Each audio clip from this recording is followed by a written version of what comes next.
Hey, Tommy from the Run Testers. In this video, we are going to be doing a versus of the Puma Deviate Nitro Elite 3 and the Nike Alphafly 3. Let's have a look.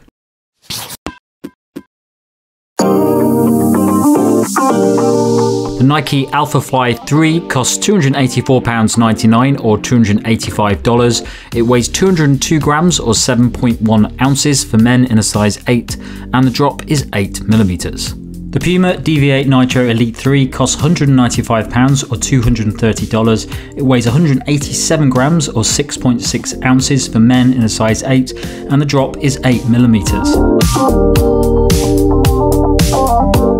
The third version of one of the world's most popular race shoes sees a number of updates. That includes a wider carbon plate to increase stability, a new midsole design that features fully connected ZoomX foam for a smoother ride, and a revamped AtomKnit upper for better lockdown as well as breathability. The Alphafly 3 still has all the elements runners have come to expect from the shoe, including its hallmark dual air zoom units in the forefoot and its impressive notch laces. However, this time it's lighter than the previous version, aiming to provide an even faster ride. The Puma Deviate Nitro Elite 3 sees some developments over the earlier versions of the shoe. The most important of those is a 4mm increase in stack height, alongside some tweaking of the Nitrofoam Elite Aliphatic TPU midsole. The aim here is for more energy return and a lighter design. There's also a slightly stiffer carbon power plate to improve running efficiency, as well as provide stability across the length of the shoe. The Ultra Weave Mono Mesh upper uses a 4-way stretch construction to minimise weight and friction, whilst also providing a surprising level of structure and cushioning for such a light shoe. The shoe also features a modest level of the brand's excellent Puma Grip outsole to provide a high level of traction and some protection for the midsole foam. So it comes to fit of the two shoes. I've got the same size in both, which is a UK 9, US 10 for both of these brands. The Nike Alphafly 3 fits me really well in that size. I've got the right amount of room in the toe box, good hold around the heel and midfoot. It's got this booty style upper, which I've got on with very well, have had no concerns with rubbing or anything like that. So yeah, I'd stick with your normal size in the Alphafly. The Puma for me runs a little bit longer than the Nike in the same size. So I have got a bit too much room around the toe box, and that's probably because I'm generally in between sizes. I'm a UK 8.5 or a UK 9. It kind of differs from time to time with brands, and I think the Puma is one of the shoes that I'd probably have benefited from going a half size down. So if you sometimes find that you are on the fence between sizes, maybe go for the smaller one with the Puma, but I would stick to your normal size in the Nike. And if you have a pretty regular fit for your size, then I think the Puma will be okay in your normal size as well. But I do think it's a little bit longer than the Nike. So the fit for me in these two shoes, the Nike Alphafly 3, it's pretty much what you'd expect from a race shoe. There isn't loads of space in it, but there is a nice bit of padding around the heel and the ankle, but if you want loads of extra space in your shoes, you're not going to get it with the Alphafly 3. It's pretty much a lockdown race shoe. So I'm a size 8 in the UK, and this fits absolutely perfectly for me. I would stay to my size. I wouldn't want any extra room in a race shoe. The Puma Deviate Nitro Elite 3, this is a bit roomier than what I've come to expect from the range. It has a bit more space in the forefoot, around the side of the shoe and in front of the big toe. So I would probably stay to my size in this shoe because I haven't had any issues with it in the runs and the races that I've done in it, but you might want to size down half a size if you're on the fence. The Nike Alphafly 3 and the Deviate Nitro Elite 3 are among my favourite new shoes of this year. I think they are the best versions of both of their respective lines. There will be debate with the Alphafly 1 versus 3. A lot of people still love the Alphafly 1, but I find the Alphafly 3 the best version of the shoe yet. And with Puma, I think it's pretty clearly the best carbon shoe they've done in the Deviate Nitro Elite line. It's got a higher stack, it's more comfortable, more propulsive than the previous versions, and you've got this new Aliphatic TPU foam in the midsole, which has been really good. Obviously, we've had the Alphafly for longer. I racked a lot of miles in the shoe early on in the year when marathon training. I have raced 10K and 5K in it. I've done 20 milers in it. And when it came out, I thought it was going to be my favourite carbon shoe, the shoe I'd use all year. Eventually, the Asics Metaspeed Sky Paris came in and replaced it, but this is still an absolutely fabulous shoe. You've got that big, squishy, bouncy feeling underfoot from all that ZoomX foam that you have with the Alphafly. You get a nice, I think, fast turnover of the shoe, faster than the previous models, going from heel to toe, being pushed onto those air zoom pods, and then a really nice responsive feel from them for fast running. I think it's got an extra comfortable feel compared to the Puma, and it feels a lot more bouncy and very fast all round. Certainly feels like a shoe I think out of these two I'd probably prefer for longer distance events in particular, but that's not to say the Puma can't do them. It is a very comfortable shoe compared to previous models. I've gone over 22k with a hard session in this shoe, and yeah, no comfort concerns at all in terms of racing long distances. This new foam is a little bit firmer than the foam on the Alphafly, but very energetic. It feels like it's giving you a lot back. It does remind me a bit of the foam used in Asics's new shoes. Maybe not quite as good, or the setup isn't quite as good, but you are getting loads of bounce from this foam. I think it's a really impressive material.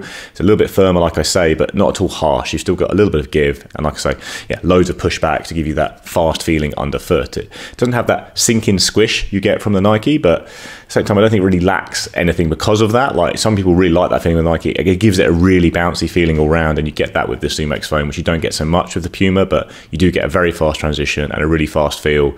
And I think it's going to be a great racer for any distance. But out of these two shoes, I think where it competes best with the Nike is over shorter distances, where you've got that firmer, more nimbler feeling and the kind of grip from the Puma grip outsole, which certainly helps if you can do races of lots of twists and turns. I did do a mixed terrain 10k in this shoe, and that certainly was one area it shines, because this is such good grip on the Puma that really helps out if you are going to be running over kind of light trails and trying to run fast. But whereas with past Puma Deviate Nitro Elites, I think that's almost a niche. That's the only place they'd really occupy. They, you know, are lightweight, nimble shoes with good grip. But I think the Puma Deviate Nitro Elite 3 is just straight up a very good road racing shoe and has a really good midsole, a really good design. It's lighter than previous versions, a little bit lighter than the Alphafly as well.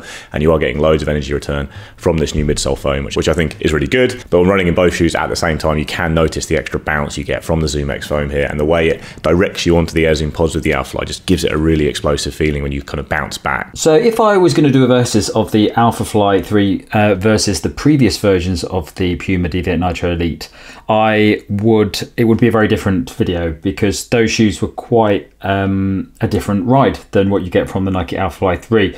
The early versions of the Puma Deviate Nitro Elite were a bit firmer. They didn't have a lot of bounce in them. They were fast. They were good for me for shorter distances. I used them from 5 to 10k, but I didn't really see them as a competitor for my shoes like the Vaporflies, the Alphaflys, the Asics Metaspeed Sky Plus, those sorts of things. It wasn't really a competitor for me when it came to running longer distances than 10k. The new 3 version is a big upgrade on the earlier versions of the shoe. It's a bit softer. There's more foam in it, but you can feel that there's more foam in it. It definitely feels like a shoe that's better suited for longer distance runs, and it's definitely got a bit more pop in it for me, and a bit more comfort overall. So it really is a big difference from the earlier versions of the shoe. I've raced in it a couple of times now, and I was really surprised, because as previous versions of the shoe, I very rarely picked them up for if I was going out to do a race that I really wanted to get a PB in, just because I want more cushioning and more energy return in my race shoes. So I didn't really pick up the earlier versions of the shoe. This shoe has now become a shoe which I want to pick up when I go to race in it. I've done a couple of 10Ks in this now. I'm not that fit at the moment in comparison to when I was getting my PBs last year, but the ride of the shoe is definitely what I'd expect from a top tier super shoe now. And it is very, very much up there with some of the best out there at the moment. Previously, I wouldn't have put the Puma Deviate Nitro Elite 1 and 2 into my top tier of super shoes. Now I think it is. It's definitely a shoe that I would pick, possibly even for marathon distance, and I might use this for Valencia in December when I do that. So, very different shoe than the previous versions. The Nike Alphafly 3, I've done a few videos on this now, and I used it to race Boston Marathon earlier in the year. Now, the Nike Alphafly 1 is probably my favourite, or one of my top 3 favourite race shoes of all time. I've used it for a lot of my PBs. Really, really like that shoe. It just works perfectly for me. I like the level of cushioning. I like the level of bounce and energy return. It just works really, really well for my style of running. And I can use it for any distance, 5K all the way up to marathon, and it just does the job. It's still better than a lot of the other shoes that I've got. I used to like using the Vaporfly, but I use the Alphafly now for the majority of my races. The Alphafly 3, I was really excited to try because there were a lot of modifications in this shoe. But since I've been testing it and using it for races, it doesn't really have the same level of bounce and propulsion that I like from the Nike Alphafly 1. It feels a lot more like the Vaporfly for me. It feels a little bit leaner. It doesn't feel as bouncy to me. It feels a little bit more lightweight. And as a result, when I've used it for races, especially when I used it for Boston Marathon, I just didn't feel like I was getting as much out of this shoe as I was getting from the Alphafly 1. So I still think it's a great shoe. I still think it's one of the best options out there, but for me, that leaner design to it just doesn't really have what I want from a race shoe. When you consider the price of this shoe, it's a bit of a steep cost when I prefer the much earlier version of the shoe. I still think it's one of the best ones out there. I think it's a great shoe for anything from 5K up to marathon distance. But I just think it lost a little bit from the magic that I got from the Nike Alphafly 1. I've never tried the 2. I'd really like to try the 2. But yeah, it's a little bit of a disappointment for me, the Alphafly 3, especially considering the cost of the shoe. So comparing these shoes is actually quite difficult for me now because they're actually quite similar in how they ride, and that wouldn't have been the case if you looked at the earlier versions of both of these shoes. The actual energy return from them is quite similar. I would say that the Alphafly 3 is a little bit softer than the Puma. Not a lot, and not to the sort of softness that gives you loads of energy return. I think the energy return in both of these shoes is pretty much on the same level, really. And the ride is pretty much on a par as well. So really, I think the main difference comes with a slight bit more firmness in that midsole in the Puma Deviate Nitro Elite 3. But overall, the ride is very, very similar for me, and I'm getting a very comparable ride from both of these shoes. The other thing I'd say about these shoes, and this is probably specific to me, I tend to rip off the outsole, the back of the outsole on a lot of my super shoes, especially if they've got a very small amount of rubber on the back of the outsole. Within 20k, I ripped the rubber off the back of the Puma Deviate Nitro Elite 3. I never had any issues with the early versions of the shoe. They had a bit more rubber on them. This is a bit lighter, and as a result, they've probably made less rubber on it to sort of shave weight off. Haven't had a problem with the Alphafly 3, to be honest, and that's got even less rubber on the back. So yeah, if you're the sort of runner that does tend to scrape their foot on the back, that might be an issue for you. So my verdict on these two shoes, really, really tricky one actually. As I say, if you go back to the earlier versions of the shoe, I would have found it very, very easy to pick between the Alphafly 1 and the Puma Deviate Nitro Elite 1. But now these shoes are very, very comparable in what they do and how you would run in them. I never thought I would pick the Puma Deviate Nitro over the Alphafly, but I am going to do that this time. I think there's a couple of reasons for that. One, I just like the midsole a bit better in the Puma. I just think it's got a little bit more to it. I just think I'm getting a little bit more energy return from it, and I like the fact that it's very, very slightly firmer. It just feels a little bit denser to me than what you get in the Alphafly 3.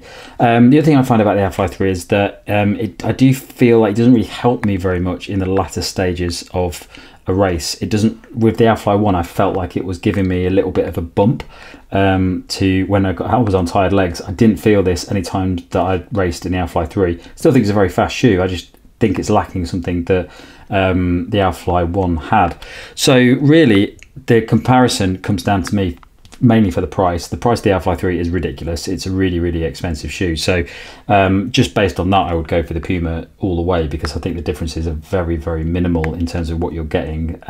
So yeah, I'd go for the Puma Deviate Nitro Elite 3 over the Alphafly 3 if it came down to the price. But if they were exactly the same price, I'd probably still go for the Puma Deviate Nitro Elite 3, just because I think that they're pretty much the same shoe, but I just like the midsole a little bit more in the Puma.